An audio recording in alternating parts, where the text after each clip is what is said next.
Историю одной фотографии проект под таким названием запустил Краеведческий музей имени Тугана Мальсагова. О нем сюжет Хавы Гагиевой. На жизнь каждого человека влияет 7 поколений его предков. По горским обычаям каждый ингуш обязан был знать свою родословную, а незнание своих корней считалось недостойным. Именно поэтому Айшат Белакиева, узнав об акции «История одной фотографии», решила принести снимок своего двоюродного дяди, офицера царской армии, который участвовал в Далаковском бою и отдал свою жизнь за родину. Принесла фотографии, чтобы он сохранился в нашем музее, потому что он защитник нашей Родины, пошел воевать, и там погиб он. Знакомые привезли его тело, и мы его похоронили, наши отцы похоронили его. Он родом с села Барсуки. После размещения информации о проведении этой акции огромное количество желающих приходили поделиться фотографиями из домашнего архива, надеясь найти хоть какую-то информацию о тех, кто когда-то пропал без вести или погиб. Ведь даже самая маленькая фотография может рассказать намного больше, чем несколько страниц исторических книг. По этой акции начали люди приходить все больше и больше. И много фотографий вот за этот месяц доставлено в музей жителями нашей республики. Вот буквально вчера поступила фотография студентов рабфака города Владикавказ в 26 году, которые учились. Среди них сын одного из участников Первой мировой войны Гуда Гудиева.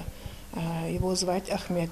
А вот других личностях мы и эти родственники не знают. Я надеюсь, что в дальнейшем, показав вот эту фотографию, многие, наверное, узнают своих родственников среди них.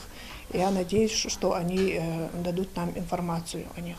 Сотрудники музея заявляют, что процесс работы связан с немалыми трудностями. Больше всего времени уходит на поиск информации, но тем не менее они получают от этого большое удовольствие. В первую очередь фотоматериал, который приносится жителями Ингушетии, размещается на интернет-ресурсах. Далее, если кто-то узнает на снимках своего родственника, делается запрос в различные российские архивы, анализируют собранную информацию, чтобы выяснить, кто изображен на фото и время съемки. Таким образом, получается восстановить историческую картину жизни человека. Позавчера еще одна фотография поступила к нам.